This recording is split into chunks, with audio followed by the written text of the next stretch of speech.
جو کام 10 سال کے محنت کے بعد بھی اگر نہ ہوتا ہو، ماں باپ اگر مسکرا کر دعا دے دے تو میرا یقین کہتا ہے، مصطفیٰ کی حدیث کہتی ہے، اللہ تعالی ماں باپ کی دعا کے صدقے میں اس کام کو پائے تکمیل تک پہنچا دے گا۔ ماں باپ کی خدمت کیجئے، اپنے ماں باپ سے کبھی زبان درازی مت کیجئے۔ ایک صحابی آئے، میں یہیں سے بات چھوڑا تھا، بس 5 منٹ اور آپ کا لوں، پھر حضرت آپ کے سامنے۔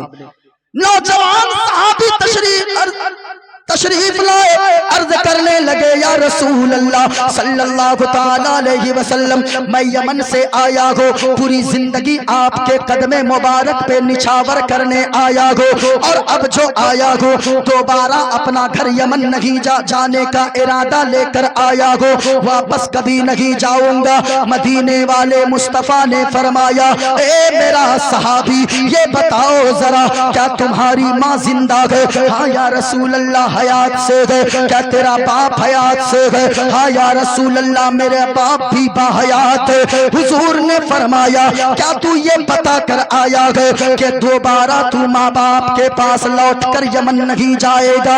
یہاں یا رسول اللہ میں تو بتا کر ہی آیا ہوں۔ او میرا صحابی یہ بتاؤ، جب تو نے یہ کہا تھا کہ میں دوبارہ واپس نہیں آؤں گا، تیری ماں تیرے باپ کی حالت کیا تھی؟ کیا بتاؤں یا رسول اللہ، وہ دونوں اتنے رو رہے تھے، میری ماں مجھ سے لپٹ لپٹ کر رو رہی تھی، میرا باپ مجھ سے لپٹ لپٹ کر رو رہا تھا۔ سرکار نے فرمایا ان کی حالت کیا تھی؟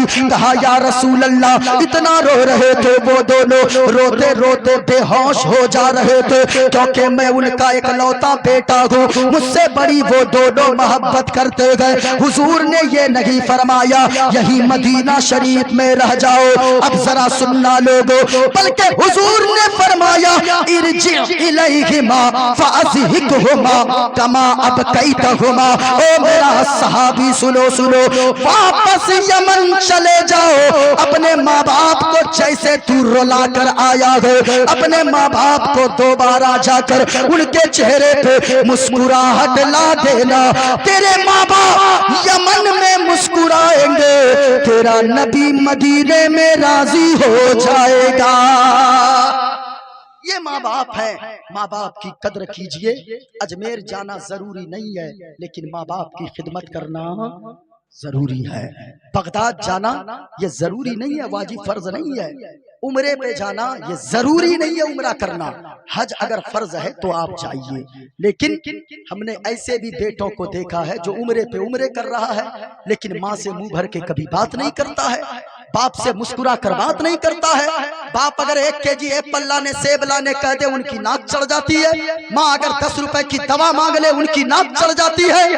میں کہوں گا او خبردار خبردار، اگر سیب کی فرمائش ہے یا دوا کی فرمائش ہے تیرے ماں باپ کرتے ہیں نا تو شکر کرو اللہ کا کہ اللہ نے تمہیں اس لائق بنایا ہے کہ تیرے ماں باپ تجھ سے فرمائشیں کیا کرتے ہیں۔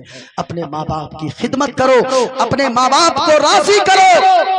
ہم نے تو یہاں دیکھا حضرت، ابھی کٹھیار ڈسٹرکٹ میں ایک جگہ ہے، گاؤں کا کیا نام لوں، سوشل میڈیا کا دور ہے، ایک بیٹے نے اپنے باپ کو صرف اس وجہ سے قتل کر دیا، بیٹے نے باپ کا صرف اس وجہ سے ان کو یہ شک تھا کہ 1 ڈسمل زمین میرے باپ نے میرے بڑے بھائی کو دے دیا ہے۔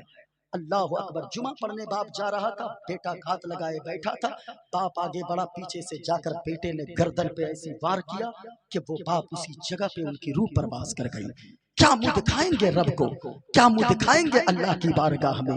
میرے بھائی میں اس لیے کہتا ہوں اگر ماں باپ تیرے ناراض ہیں جلسوں میں آنا بھی بیکار ہے، اگر ماں باپ تیرے ناراض ہیں اجمیر و بغداد جانا بھی بیکار ہے، مدینہ شریف اور مکہ شریف جانا بھی بیکار ہے۔ اس لیے میں کہنا چاہوں گا ان علماء کی موجودگی میں، اور میں اکثر کہتا ہوں جن کی ماں ناراض ہے، جن کے باپ ناراض ہے، پہلے اپنے ماں باپ کو راضی کر لو۔ اگر ان میں سے کسی کی ماں ناراض ہے، کسی کا باپ ناراض ہے، یہاں سے اٹھ کے گھر جانا، ماں کے قدموں سے لپٹ جانا، باپ کے قدموں سے لپٹ جانا، اور کہنا او میری پیاری ماں، او میرے بابا، آپ دونوں اگر ناراض رہو گے، ہم نے جلسے میں سنا ہے کہ مفتی صاحب نے بھی فرمایا تھا کہ ہم نے جلسوں میں سنا ہے اگر آپ دونوں ناراض رہیں گے میری دنیا بھی تباہ ہو جائے گی، میری آخرت بھی برباد ہو جائے گی، بلکہ ماں باپ کے قدموں کو لپٹ کر کہیے گا او میری ماں، ہمیں دولت نہیں چاہیے، ہمیں مکان نہیں چاہیے، ہمیں زمین نہیں چاہیے، بلکہ اگر ہمیں چاہیے تو پیاری ماں مجھ کو تیری ہی دعا چاہیے اور تیرے آنچل کی ٹھنڈی ہوا۔ ایک مرتبہ پورا مجمع بولیے دعا چاہیے، کیا بولنا ہے؟ اچھا، جن کے ماں باپ دنیا سے رخصت ہو گئے ہیں نا، ان کی بخشش کی نیت سے، اور جن کے ماں باپ دنیا میں زندہ ہیں ان کی لمبی عمر کی نیت سے ذرا زور سے بولیے کیا بولنا ہے؟ اونچا بولے ہاتھوں کو اٹھا کر، کیا بولنا ہے؟ دعا چاہیے، گھر جائیے گا، پیاری ماں مجھ کو تیری دعا چاہیے۔ ایک شعر آخری سن لیجئے، گفتگو سماپت۔ تیری خدمت سے دنیا میں عزت میری، اور او ماں تیرے قدموں کے نیچے ہے جنت میری، تیرے قدموں کے نیچے ہے جنت میری۔ ماں ابھی بھی حضرت اگر میں 10 رات باہر رہ کے اگر جاتا ہوں نا تو میں اللہ کی قسم کہتا ہوں مین گیٹ پہ جب میں جا کر دستک دیتا ہوں نا 10 راتوں کے بعد، تو سب سے پہلے دوڑ کر اگر کوئی دروازہ کھولنے آتی ہے وہ میری بوڑھی ماں ہوا کرتی ہے، اور میں اپنے آپ کو خوش نصیب سمجھتا ہوں، خوش قسمت سمجھتا ہوں، میرے والدین کا سایہ میرے سر پہ قائم ہے۔ بھائی ایک بات ہمیشہ یاد رکھیے گا، آپ اگر باہر جاتے ہیں نا، ماں باپ کون سی دولت ہے، کیا نعمت ہے اللہ کی۔ باہر جاتے ہیں نا آپ، اگر سال بھر 2 سال سعودی دبئی میں رہ کر آتے ہیں یا دلی پنجاب سے، تو سچ بتائیے گا آپ کے دوست یار فون کرتے ہیں نا، ارے میرا دوست آ رہا ہے نا تو 2 سال کے بعد، یار فلاں جگہ کی جیکٹ بڑی اچھی ہے، وہ جیکٹ لیتا آنا میرے لیے۔ کوئی دوسرا دوست کہتا میرے لیے گھڑی لیتے آنا، کوئی تیسرا دوست کہتا ہے میرے لیے جوتا لیتے آنا، بہن کہتی ہے میرے لیے پرس لیتے آنا، دوست کہتا میرے لیے کپڑے لیتے آنا، میرے لیے کھانے کی فلاں چیز لیتے آنا۔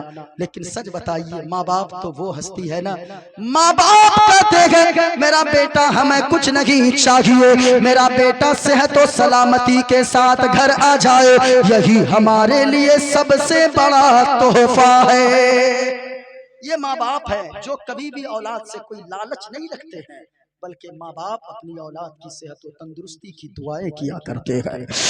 تیری خدمت سے دنیا میں عزت میری، اور او ماں تیرے قدموں کے نیچے ہے جنت میری، عمر بھر سر پہ سایہ تیرا چاہیے، پیاری ماں مجھ کو تیری دعا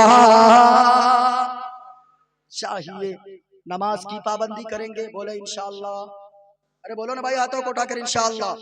انشاءاللہ اللہ تعالیٰ آپ سبوں کی پیشانیوں میں، ہماری بھی پیشانی میں اللہ تعالیٰ سجدوں کی تڑپ عطا فرما دے۔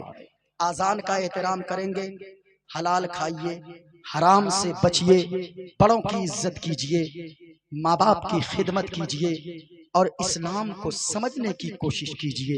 ہمارا اسلام کتنا سندر مذہب ہے، ہمارا اسلام کتنا اچھا مذہب ہے۔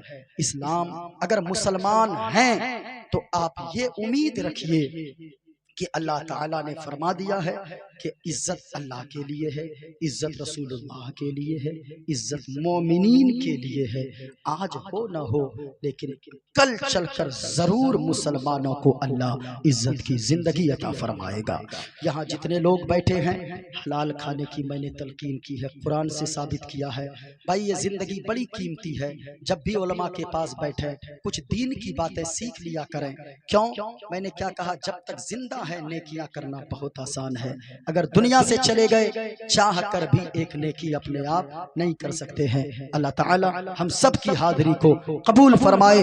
بولنے میں کچھ غلطیاں ہوئی ہو، آپ کے سننے میں کچھ غلطیاں ہوئی ہو، سارے لوگ توبہ پڑھیں. استغفر اللہ ربی من کل ذنب واتوب الیہ. کلمہ شریف پڑھیں بلند آواز سے، لا الہ الا اللہ محمد رسول اللہ. ارے بلند آواز سے پڑھیے نا، لا الہ الا اللہ. بھائی کپڑا گندا ہوتا ہے نا کپڑا، تو اس کو کس چیز سے صاف کرتے ہیں؟ صابن سے. صابن سے نا، شرف سے. لیکن دل بھی گناہ کرتے کرتے گندا ہوتا ہے. دل کی صفائی کس چیز سے ہوگی؟ کہا گیا ہے لِكُلِّ شَيْءٍ سِقَالَةٌ وَسِقَالَةُ الْقُلُوبِ ذِكْرُ اللَّهِ. یعنی کپڑے کو ہر چیز کی صفائی کے لیے ایک آلہ ہوتا ہے، دل کی صفائی کے لیے آلہ لا الہ الا اللہ ہے. پورا مجمع پڑھے تاکہ سینہ صاف ہو جائے، سینے میں کینہ نہیں مصطفیٰ کا مدینہ آ جائے. پورا مجمع بولیے لا الہ الا اللہ محمد الرسول اللہ صلی اللہ تعالی علیہ وسلم. السلام علیکم ورحمۃ اللہ تعالی وبرکاتہ. حضرت کی جانے رحمان پہ لاکھوں سلام.